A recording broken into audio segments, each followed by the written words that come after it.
Kejadian pasal 14 ayat 1 sampai dengan 16. Abram mengalahkan raja-raja di timur dan menolong Lot.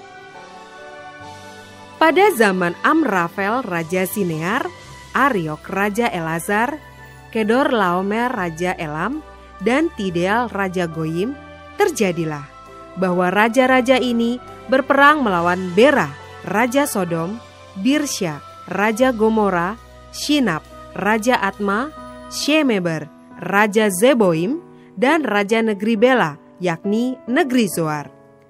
Raja-raja yang disebut terakhir ini semuanya bersekutu dan datang ke lembah Sidim, yakni Laut Asin.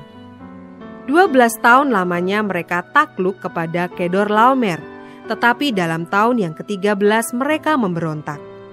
Dalam tahun yang ke-14, datanglah Kedorlaomer serta raja-raja yang bersama-sama dengan dia. Lalu mereka mengalahkan orang Refaim di Asiterot Karnaim, orang Zuzim di Ham, orang Emim di Syawe Kiryataim, dan orang Hori di pegunungan mereka yang bernama Zeir, sampai ke El Paran di tepi padang gurun. Sesudah itu baliklah mereka dan sampai ke En Mispat, yakni Kades, dan mengalahkan seluruh daerah orang Amalek dan juga orang Amori yang diam di Hazezon Tamar. Lalu keluarlah raja negeri Sodom, raja negeri Gomora, raja negeri Atma, raja negeri Zeboim, dan raja negeri Bela, yakni negeri Zoar, dan mengatur barisan perangnya melawan mereka di lembah Sidim, melawan Kedorlaomer, raja Elam, Tidal, raja Goyim, Amrafel, raja Sinear, dan Ariok, raja Elazar. 4 raja lawan 5. Di lembah Sidim itu di mana-mana ada sumur aspal. Ketika raja Sodom dan raja Gomora melarikan diri, jatuhlah mereka ke dalamnya, dan orang-orang yang masih tinggal hidup melarikan diri ke pegunungan. Segala harta benda Sodom dan Gomora beserta segala bahan makanan dirampas musuh, lalu mereka pergi. Juga Lot, anak saudara Abram, beserta harta bendanya dibawa musuh. Lalu mereka pergi, sebab Lot itu diam di Sodom. Kemudian datanglah seorang pelarian dan menceritakan hal ini kepada Abram, orang Ibrani itu, yang tinggal dekat pohon-pohon terbantin kepunyaan Mamre, orang Amori itu, saudara Eskol dan Aner, yakni teman-teman sekutu Abram.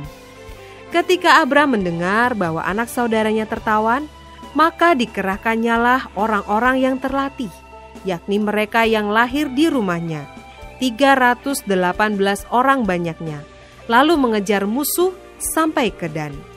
Dan pada waktu malam berbagilah mereka, ia dan hamba-hambanya itu, untuk melawan musuh. Mereka mengalahkan dan mengejar musuh sampai ke Hoba di sebelah utara Damsyik. Dibawanyalah kembali segala harta benda itu, juga Lot, anak saudaranya itu, serta harta bendanya dibawanya kembali. Demikian juga perempuan-perempuan dan orang-orangnya.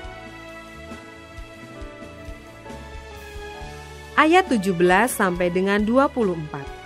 Pertemuan Abram dengan Melkisedek. Setelah Abram kembali dari mengalahkan Kedorlaomer dan para raja yang bersama-sama dengan dia, maka keluarlah raja Sodom menyongsong dia ke lembah Syahwe, yakni lembah raja. Melkisedek, raja Salem, membawa roti dan anggur. Ia seorang imam Allah yang maha tinggi. Lalu ia memberkati Abram. Katanya, diberkatilah kiranya Abram oleh Allah yang maha tinggi, pencipta langit dan bumi. Dan terpujilah Allah yang maha tinggi, yang telah menyerahkan musuhmu ke tanganmu. Lalu Abram memberikan kepadanya 1/10 dari semuanya. Berkatalah raja Sodom itu kepada Abram, "Berikanlah kepadaku orang-orang itu, dan ambillah untukmu harta benda itu." Tetapi kata Abram kepada raja negeri Sodom itu, "Aku bersumpah demi Tuhan, Allah yang maha tinggi, pencipta langit dan bumi, aku tidak akan mengambil apa-apa dari kepunyaanmu itu, sepotong benang atau tali kasut pun tidak, supaya engkau jangan dapat berkata, aku telah membuat Abram menjadi kaya. Kalau aku, jangan sekali-kali. Hanya apa yang telah dimakan oleh bujang-bujang ini dan juga bagian orang-orang yang pergi bersama-sama dengan aku, yakni Aner, Eskol, dan Mamre, biarlah mereka itu mengambil bagiannya masing-masing.